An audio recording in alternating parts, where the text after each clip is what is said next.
Today, history remembers Baldwin IV almost only for his illness, but reducing his reign to his impairment would be a great injustice. Despite his age and disabilities, young Baldwin was an apt medieval king, a precocious politician, and largely a successful battle commander who went toe-to-toe with men much more experienced and battle-hardened than him. Welcome to Nutty History, and today, let's learn some strange facts about the life of the Leper King of Jerusalem, Baldwin IV. Viewer discretion is advised for this video, as some of this video may be offensive or disturbing. We, the makers of this video, in no way support or condone the actions of the subjects featured.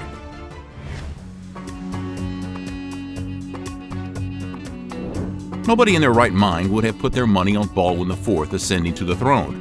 He was a sick boy with a short future, had an evil stepmother, his biological mother was an outcast, and was unable to sire an heir. But despite all odds, he did become the 6th king of Jerusalem at the mere age of 13, the details of which we will get into later. After 2 years of being the nominal king with Raymond III, Count of Tripoli, ruling in his name, Baldwin IV finally gained control when he became 15. Baldwin was elected king by the High Court of Jerusalem, despite the fact that it was customary for barons and knights afflicted with leprosy to be required to join the Knights of St. Lazarus. So in a manner, he had to prove himself despite his leprosy becoming more and more obvious with every passing day.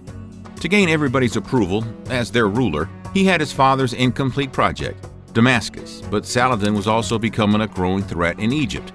Coincidentally, Nur al-Din died the same year as Amalric, and that allowed Baldwin IV to begin planning his offensive against Damascus and Egypt with his advisors from day one as the king. As soon as he was handed the power to rule his kingdom on the 2nd anniversary of his coronation, Baldwin IV began looking for an opportune moment to launch his offensive. The volatile political environment of the Middle East after the First Crusade didn't ask Baldwin IV to wait too long. Nur al-Din's death had created a power vacuum in Syria, and Saladin wanted to fill his shoes and return to his beloved city. But at the same time, he didn't want to spit on Nur al-Din's legacy by annexing Damascus, so he was seeking a subtle and tactical path. The Emir of Aleppo had no such emotional connection to the city, so he simply attacked Damascus. But that didn't work so well, as Damascus opened their gates for Saladin to take control and defend it from Aleppo and its allies. As Saladin was busy raiding Aleppo in an attempt to unite Shia Egypt and Sunni Syria, Baldwin IV led a raid around Damascus. When it comes to warfare, 15-year-old Baldwin was as green as a fresh pea in a pod. Moreover, leprosy had claimed one of his hands, and the teenage king had to control his horse with his knees. Yet, he refused to delegate his military duties and took part in the fighting. Military prowess in Frankish society was a highly regarded attribute and prerequisite for kingly respect and authority. Baldwin, by training and temperament, was a knight, implying physical courage and a sense of honor. He always focused on his paramount duty to defend the Holy Land. Not only did he adapt to the progression of his disabling neurological disability, but continued to execute his political duties astutely and perform successfully as a battlefield warrior king.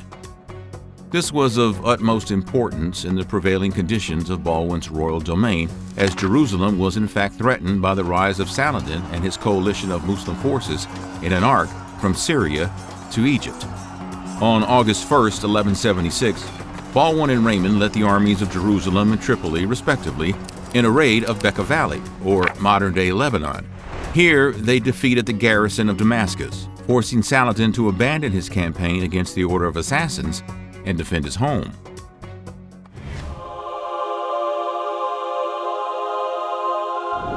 Baldwin IV tried to create an alliance with the Byzantine Empire and the Count of Flanders to secure naval prowess to attack Egypt. But Saladin got wind of it and marched into Palestine with 27,000 men. Saladin had assembled his forces to meet the expected invasion and recognized that the Kingdom of Jerusalem was practically defenseless before him. He invaded, sacking and plundering as he advanced north, leaving well-defended positions like the Templar castle at Gaza untouched until he came to Ascalon. Ascalon had been in Egyptian hands until 1153 and was considered a key strategic position for the defense of Egypt as well as the attack on Jerusalem. Saladin besieged the city, expecting Baldwin IV to roll over. Saladin's assumption wasn't placed wrong. Baldwin IV was too young and too sick in comparison to battle-hardened Saladin, who had been on the battlefield twice the years as Baldwin's age.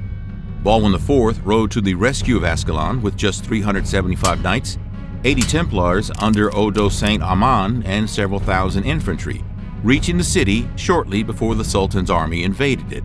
But now Baldwin was trapped inside, blockaded by a detachment of Saladin's army, and Jerusalem was exposed.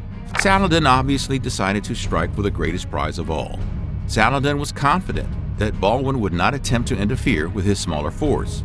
With an overwhelming superiority of the army and very little respect for a leper youth of 16, he allowed his troops to continue plundering along the way rather than concentrating on his goal.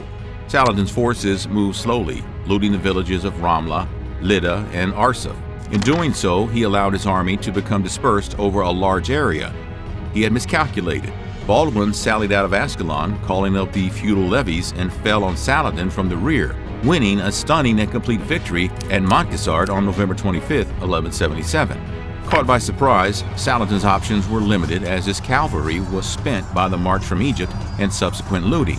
He anchored his line on a nearby hill as Baldwin summoned the Bishop of Bethlehem to ride forward and raise aloft a piece of the true cross. Prostrating himself between the sacred relic, Baldwin asked God for success. Forming for the battle, Baldwin and Raynald's men charged the center of Saladin's line. Breaking through, they put the Ayyubids to rout, driving them from the field. The victory was so complete that the Crusaders succeeded in capturing Saladin's entire baggage train. Saladin managed to flee on a racing camel, but returned to Egypt with only a tenth of his army surviving.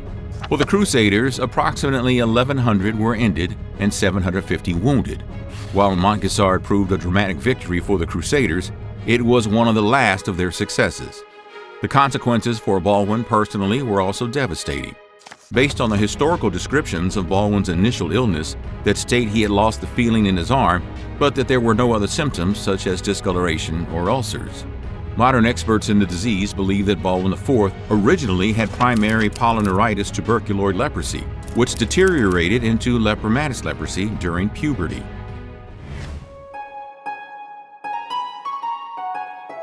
Baldwin IV was born to Prince Amalric, Count of Jaffa, brother of Baldwin III, who was the fourth king of the Latin Kingdom of Jerusalem. During Baldwin IV's christening, Amalric chose his king brother to be the godfather of his firstborn. Baldwin III joked that he gives the kingdom of Jerusalem to the newborn, and everybody laughed. In reality, the entirety of the kingdom was aware that Baldwin IV becoming the king was a long shot. Baldwin III was young, single, and arguably the most desirable bachelor in the Middle East. On top of that, when Baldwin IV contracted leprosy, any chance of him ascending to the throne went down the drain. But fate works in mysterious ways sometimes. Baldwin IV was only 2 years old when his young and dashing uncle kicked the bucket unexpectedly, and a lack of options made Baldwin IV's father, Amalric, the fifth king of Jerusalem.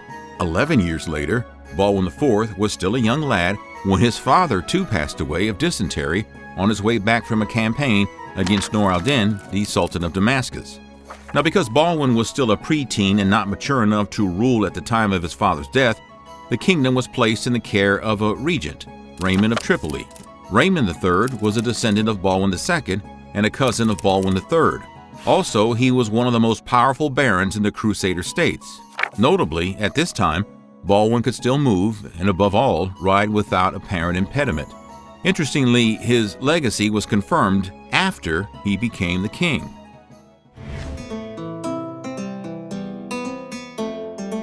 When Baldwin III died in 1163, Amalric was chosen as his successor and the new king for being the closest male relative. However, it wasn't that easy. The High Court of Jerusalem refused to acknowledge Amalric as the king because they were not happy with the choice of his wife, Agnes de Courtenay. Agnes's marriage with Amalric was her second marriage, as she was also the widow of Reynald of Marash. For the High Court, she was an easy target, as she held no political value. The Courtenay family ruled the county of Edessa, the furthest north of the Crusader states, which was in enemy hands at the time of Amalric's coronation. Since Agnes's brother had committal rank but no lands, It may have been feared that making her queen would feed his ambitions. So, the High Court asked Amalric to choose between kingdom and wife, and Amalric did choose crown over consort. Agnes was duly disposed of, but Amalric's children of his marriage, 2-year-old Baldwin and his year-old sister Sibylla, were explicitly recognized as legitimate. They remained at court with their father. In 1167, Amalric remarried, this time to the Byzantine princess Maria Komnena. At about this time, Baldwin was diagnosed with leprosy by his tutor William, archdeacon and later archbishop of Tyre. According to William of Tyre, leprosy first manifested itself as a lack of feeling in Baldwin's right hand, but it's impossible to say exactly how or when he contracted it. Initially, Baldwin retained the use of his other limbs and did not suffer from noticeable disfigurement. His illness was kept quiet, though he may have been treated medically and socially. Tyre recorded, "It happened that, as he was playing with some boys of noble birth who were with him, and they were pinching each other on the arms and hands with their nails, as children often do when playing together, the others cried out when they were hurt, whereas he bore it all with great patience, like one who is used to pain, although his friends did not spare him in any way. Finally, I came to realize that half of his right arm and hand was dead, so that he could not feel the pinching at all, or even feel if he was bitten. His father was told, and after the doctors had been consulted, careful attempts were made to help him with poultices, ointments, and even charms, but all in vain. It grieves me greatly to say this, but when he became an adolescent, he was seen to be suffering from leprosy to a dangerous degree." William of Tyre, quoted in Hamilton, pages 27 and 28. It seems they must have hoped it was some other skin disease when Baldwin was a child, but by the time he was a teenager, his symptoms couldn't have been anything else. Some people advised him to step down as king and go into seclusion as other lepers would, but he refused. Over the years, he lost the use of his hands and feet, he was covered with sores, and he went blind. But everyone noted that his mind worked perfectly, and he was fully involved in political and military decisions, even defeating Saladin in battle on a few occasions. By the 12th century AD, Christianity had come to view leprosy not as a curse, not as an outward expression of sin, not as a form of divine punishment, nor even something unclean, but rather as a symbol of divine grace. The disease humbled even the proudest and wealthiest, bringing them closer to God. And no disease did that more thoroughly than leprosy. Far from being a punishment for sin, therefore, leprosy was the ultimate test of righteousness. While the victims were, it was argued, already marked by God for salvation, those willing to show them Christian love and charity would also win the favor of God. Legends started to evolve in which Christ appeared on earth as a leper, and the disease started to be referred to as the holy disease. Arab attitudes toward leprosy obviously were not impacted by the associations with Christ. They did not see leprosy as a sign of grace or a test of righteousness. Furthermore, Arab medical texts at this time suggested that one could become infected with the disease merely by breathing the same air as lepers. It is inconceivable that an Arab, Kurdish, or Turkish prince suffering from leprosy would have been elevated to sultan. There were always male princes to choose from, unlike in the West, so a leper would have lost out in the competition with his brothers and cousins. Nevertheless, no evidence could be found in the favor of the argument that lepers were ostracized and treated as pariahs in the Muslim world, but they were indeed considered weak, unworthy, and disabled by contemporary Islamic society.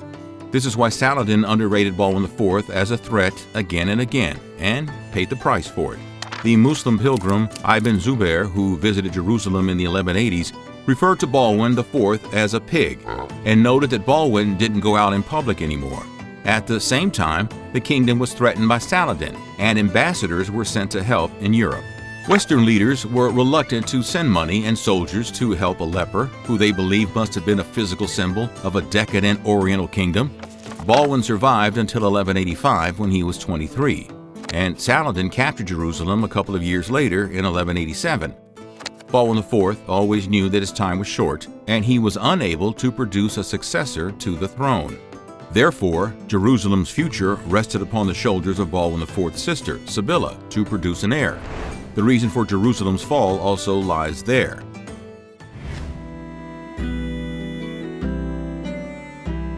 While Baldwin IV was still a minor, in his capacity as regent, Raymond of Tripoli had begun negotiations for the marriage of Princess Sibylla to William of Montferrat. William was the first cousin of Louis VII of France and Frederick I, Holy Roman Empire. The wedding happened and Baldwin offered to resign the throne to William according to Sicard of Cremona. However, William declined because he knew he lacked the support of the nobility and became the Count of Jaffa and Ascalon upon his marriage instead. Unfortunately, William fell sick with malaria in April 1177 and succumbed to the disease after leaving Sibylla pregnant with Baldwin V after him. What followed next was a barrage of suitors, all plotting and pushing against each other to marry Baldwin's sister Sibylla and half-sister Isabella. Everyone was aware that Baldwin IV would not live for long, and marrying Sibylla and Isabella meant positioning oneself next in line to the regency of Jerusalem. In August, the king's first cousin, Philip of Flanders, came to Jerusalem on a crusade, hoping that Baldwin would marry his sisters to his vassals.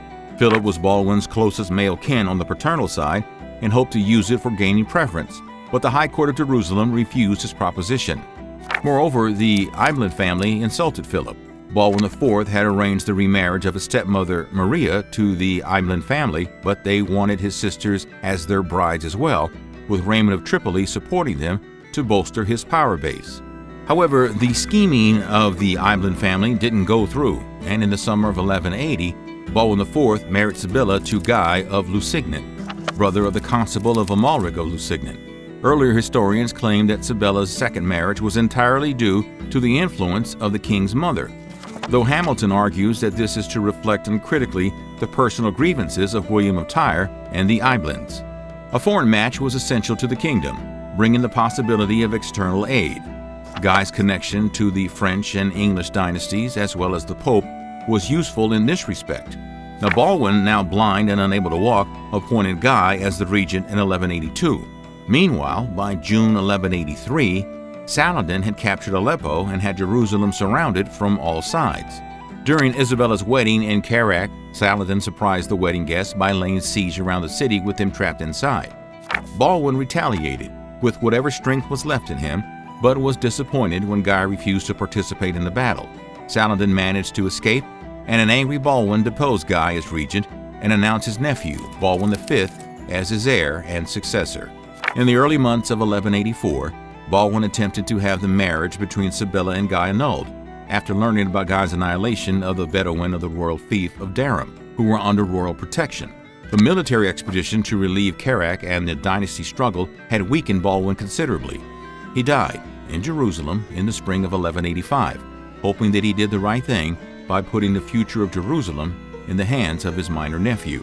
But once again, fate has planned something else. Baldwin V died a year later, and Sibylla aided Guy to regain control of Jerusalem. A year later, at the Battle of Hattin, Saladin thoroughly vanquished the armies of Jerusalem in 1187, ending the legacy of Baldwin IV. Baldwin and Saladin were paramount on their respective sides during the Crusades. However, while one is remembered as a paladin and a hero, Baldwin's history is marred by the actions of others, reducing it to his ailment only. Tell us in the comments, do you think history has been unfair to Baldwin IV? And as always, thanks for watching Nutty History.